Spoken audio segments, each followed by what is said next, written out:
In this simple video tutorial, I'm going to share with you how you can see your watch history on TikTok. You can simply see all your previously watched videos ever since you joined TikTok in just few simple steps. To do this, simply head into your TikTok. On your profile page, you will have to tap on these three lines right here and head into your settings and privacy. On the settings page, scroll down onto the option of activity center just right here.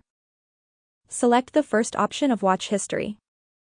On this page, you will see all videos you have been watching ever since you joined TikTok. You can long hold on any video to delete it from your watch history. To delete all videos, you will have to tap on select right here and then click on select all. Tap on delete and all your watch history will be deleted successfully. That's how easy it is to see your TikTok watch history. If you have any questions, just let me know in the comments section down below. Please don't forget to leave a like, share and subscribe for more video tutorials like this one.